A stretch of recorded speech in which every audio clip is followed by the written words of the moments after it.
Hello friend, कैसे हो? सब ठीक हैं।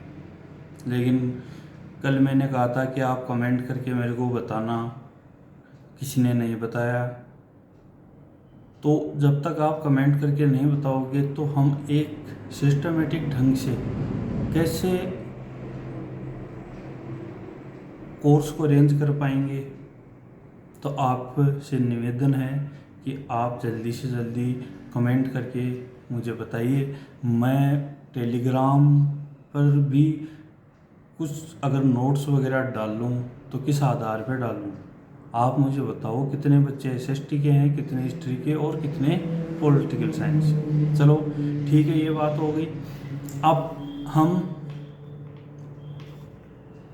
जो कल पढ़ा था उसमें से मैंने कुछ क्वेश्चन जो एग्जाम में पुटअप हो सकते हैं, छोटे क्वेश्चन, ऑब्जेक्टिव क्वेश्चन, वो मैंने निकाले हैं। कल पूरे चैप्टर के निकालेंगे, फैक्ट जो आ सकते हैं, या कल फिर चर्चा करेंगे हम कि कैसे आंसर देना है। कैसे कल हमने पढ़ा था कि दयाराम साहनी ने सर्वप्रथम हड़प्पा में खोज की, मोहर प्राप्त की। उसके बाद में राखलदास बनर्जी को मोहनजोदड़ो में जो मोहर प्राप्त हुई, दोनों समान थी। इसलिए ये मतलब तय था कि ये दोनों एक ही सभ्यता के भाग थे। इस सभ्यता को ध्यान रखना। पहला क्वेश्चन आगे दयाराम साहनी और राखलदास बनर्जी ने की थी। इसको विश्व के सामने कौन लेके आया, पूरे विश्व के सामने? तो 1924 में जॉन मार्शल ने एक नवीन सभ्यता की घोषणा की कि सिंधु घाटी सभ्यता एक नवीन सभ्यता है। तो जॉन मार्शल को याद रखना, 1924 में इन्होंने घोषणा की थी। सिंधु घाटी सभ्यता की घोषणा जॉन मार्शल ने की थी। लेकिन जो सिंधु घाटी सभ्यता से जो प्राप्त हुए साक्ष्य, वो साक्ष्य मेसोपोटामिया से भी प्राप्त हुए हैं।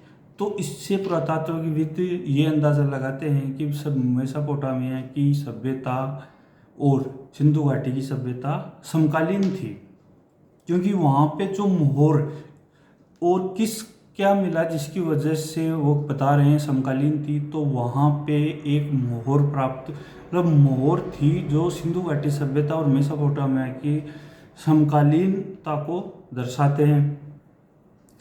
फिर जॉन मार्शल भारतीय पुरातात्विक विभाग के डायरेक्टर थे। इससे पहले क्वेश्चन पूछ ले कि बुक में दिया हुआ है कि इससे पहले जॉन मार्शल ने कहाँ काम किया, तो वो था यूनान और क्रेटो। समझ में आए? तो ये फैक्ट हैं जो आपको ध्यान में रखना है। फिर हम देखते हैं कि कनिंघम का भ्रम। कनिंघम के भ्रम को बारे में बताया था कि इसमें से वो पूछ सकता है क्वेश्चन की कनिंघम जो डायरेक्टर बना था उसको सभ्यता के बारे में क्या भ्रम था। पहली बात, वो इस सभ्यता को छोटी सभ्यता मान रहा था, यानी कि बड़ी नहीं थी। दूसरी थी वो तिथि निर्धारण करने में असफल रहे। वो लिखित साक्ष्य में विश्वास करते थे, लेकिन लिखित साक्ष्य नहीं मिले। तो इस तरह ध्यान में रखना।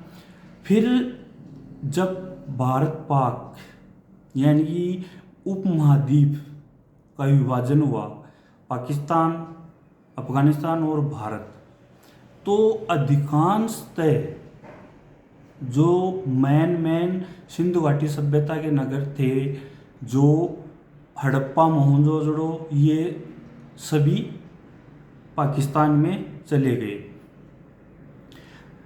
हालांकि कुछ भारतीय पुरातात्विकविदों ने कुछ अन्वेषण किया, कुछ खोज की। हाल ही के दिनों में उन्होंने, ये क्वेश्चन भी है, हाल ही के दिनों में कौन से स्थान पर हड़प्पाई बस्तियों के साक्ष्य प्राप्त हुए हैं? तो वो था कच्छ, गुजरात। इसके बाद में हरियाणा और पंजाब में लगातार खोज चल रही है। वो पंजाब हरियाणा में मतलब ज़्यादा खोज चल रही है। हनुमानगढ़ में कालीबंगा, राखी गढ़ी, लोथल और धोलावीरा, जो धोलावीरा बाद में खोजा गया था। इनके ये स्थल भारतीय पुरातात्विक ने खोजे, चिन्हित किए। 1980 के दशक में, ध्यान रखना, 1980 के दशक में अंतर्राष्ट्रीय स्तर के पुरातात्विकविद भी इस सभ्यता में रुचि लेने लग गए। वो इस सभ्यता को ज़्यादा से ज़्यादा जानना चाहते थे, तो उन्होंने, और जो भारतीय पुरातात्विक थे वो संयुक्त रूप से स्थानों की खोज कर रहे हैं या संयुक्त रूप से मिलकर काम कर रहे हैं। तो ये था कि 1980 के दशक में। फिर हम देखते हैं कि कुछ धार्मिक हैं जहाँ से आपके क्वेश्चन पुटअप होने के चांस ज़्यादा हैं, ऑब्जेक्टिव, क्योंकि उन्हें हड़प्पा की लिपि पढ़ी नहीं गई थी, लेकिन जो साक्ष्य थे, कौन कौन से साक्ष्य थे जिसकी वजह से उन्होंने अंदाज़ा लगाया, जैसे पत्थर है, मिट्टी, आभूषण है, धातु है, इनके आधार पर। लेकिन कुछ अप्रत्यक्ष भी हैं जिनकी वजह से, जिनको भी मानना पड़ा पुरातात्विक को। सिंधु घाटी सभ्यता में कई स्थानों पे कपास के साक्ष्य मिले हैं। इसका मतलब ये था कि वो कपास उगाते थे या उससे कपड़ा बनाते थे। अब बात करते हैं हम धार्मिक। क्यों? क्योंकि इसमें 2-3 चीज़ें दे रखी हैं धार्मिक में। एक, जो वस्त्रों से लदी हुई सादा मूर्ति जो मिली है उसको मातृ देवी की संज्ञा दी जाती है। पशु पक्षियों के जो मोरों पे चित्र या अंकन किया गया था, इससे पता चलता है कि ये प्रकृति प्रेमी थे। यहाँ पर एक सींग वाले बैल के साक्ष्य मिले हैं, जिसे एक श्रृंगी कहा गया है। और एक मानवीकृत मूर्ति मिली है। मानवीकृत मतलब जैसे इस टाइम में बनने मानव, जो सामने जो मूर्ति है वो दिख रही है एक मानव की तरह है, तो उसको इन्होंने राजा या पुरोहित कहा। फिर एक बैठे हुए, अलागते पलाते मारकर बैठे हुए एक योगी की साक्ष्य मिला है, जिसके चारों तरफ जानवर हैं। तो पुरातात्विक ने इसको अधय शिव का नाम दिया गया। तो ध्यान रखना, अधय शिव का नाम दिया गया। तो इससे यह है कि इनके, और एक इम्पोर्टेंट, वेरी वेरी इम्पोर्टेंट याद रखना, हनुमानगढ़ में जो कालीबंगा है, कालीबंगा और लोथल दोनों से वेदिकाएं प्राप्त होती हैं। यानी कि धार्मिक अनुष्ठान में जो हम वेदिकाएं बनाते हैं, वो कौन सी 2 जगह हैं ऐसी जहाँ से प्राप्त हुई है? वो है लोथल और कालीबंगा। ध्यान रखना, ये क्वेश्चन, ये चैप्टर है, यहाँ इससे बहुत सारे क्वेश्चन बनते हैं, बहुत क्वेश्चन ऑब्जेक्टिव के लिए।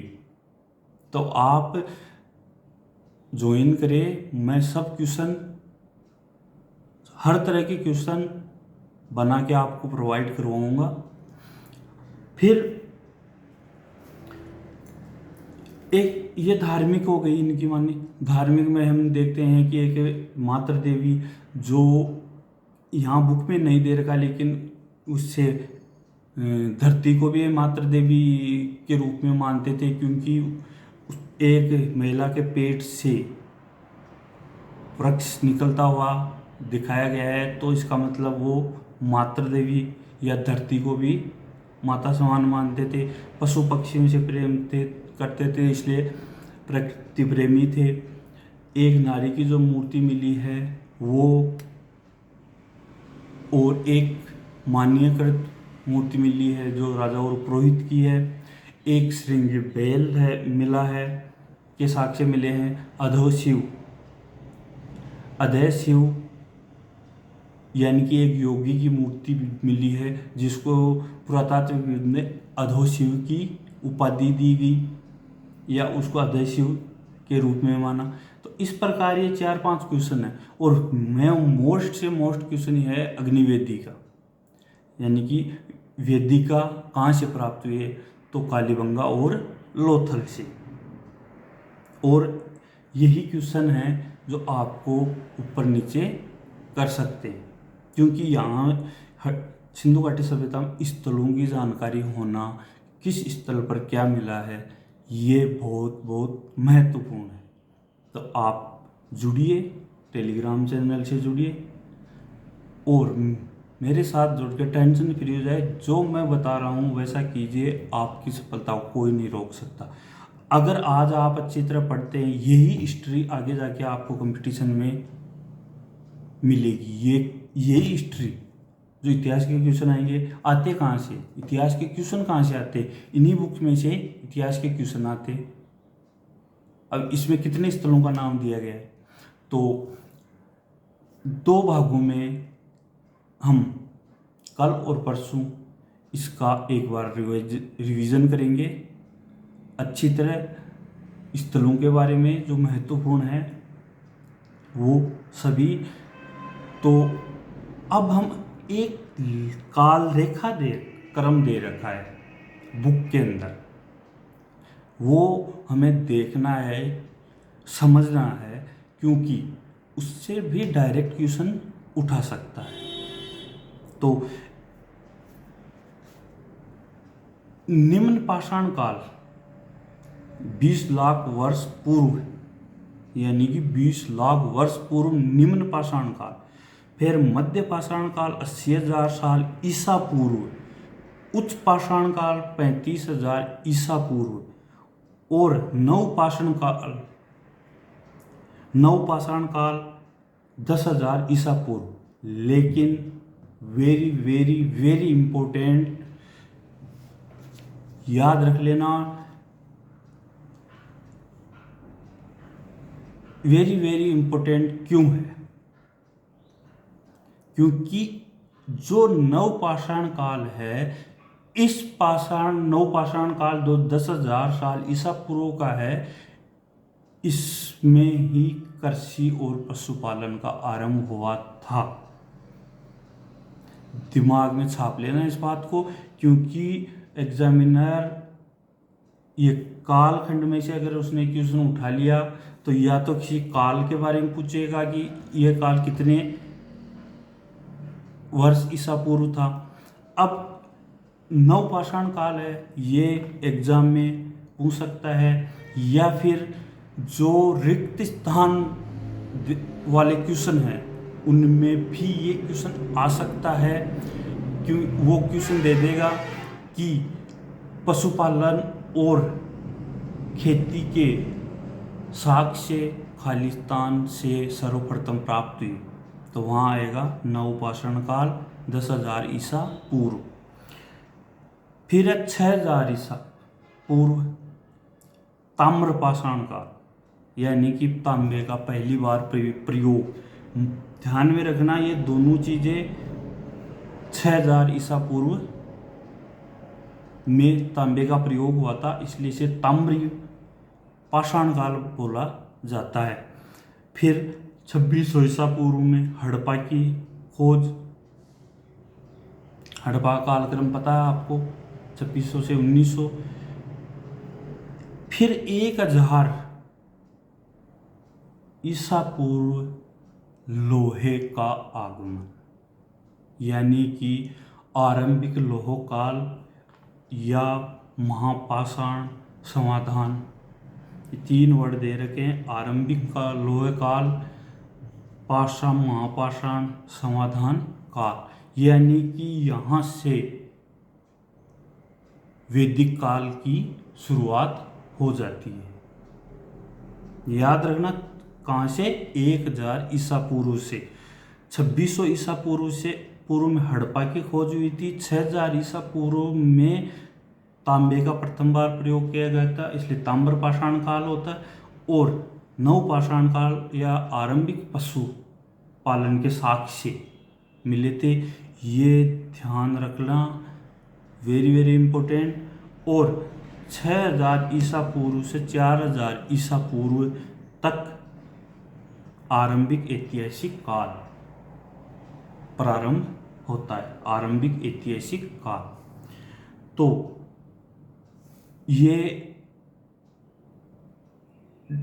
जो कालक्रम रेखा है इन्होंने जो बना रखी है, यहाँ से डेफिनेट क्वेश्चन उठाएगा, ऑब्जेक्टिव वो लघुतरात्मक या फिर खालिस्तान वाला क्वेश्चन। एक चार्ट और है, वो हम कल समझेंगे, लेकिन इन चीज़ों को ध्यान रखना। मेरा काम आपको अच्छे से पढ़ाना, समझाना। समझ में नहीं आए कमेंट करो, प्लस मैं हर जगह जहाँ से क्वेश्चन बनता है मैं आपको तुरंत सूचित करता हूँ कि ये क्वेश्चन इस लाइन से बन गया है। और अगर कुछ आपको समझने में दिक्कत हो, आप बेझिझक कमेंट करके मुझे बताइए। आपके प्यार, आप मेरे छोटे भाई बहन हो, तो आपके लिए मैं सब कुछ कर रहा हूँ, छोटे भाई बहन मान के। इसलिए ज़्यादा से ज़्यादा शेयर करो, ताकि ज़्यादा से ज़्यादा स्टूडेंट को फ्री में फ़ायदा मिल जाए, डबल फ़ायदा मिल जाए, स्कूल में भी और यहाँ भी। और पॉलिटिकल साइंस वाले बंदे मुझे कमेंट करें ताकि उनका कोर्स मैं स्टार्ट कर सकूँ। क्यों मैं लाइक और सब्सक्राइब के लिए नहीं कर रहा हूँ। अगर ऐसा करता तो मैं अब तक पॉलिटिकल की भी क्लासेस स्टार्ट हो जाती और 11वीं की क्लास भी स्टार्ट कर देता, 9th की। लेकिन ऐसा नहीं है। मेरे छोटे प्यारे भाई बहनों, सिर्फ बोर्ड के लिए फोकस करो। धन्यवाद। ऐसे ही आपका प्यार मिलता रहेगा तो मेरा कॉन्फिडेंस और भी ज़्यादा मजबूत होगा और भी अच्छा काम करूँगा। ध्यान रखना अपना। ओके, धन्यवाद।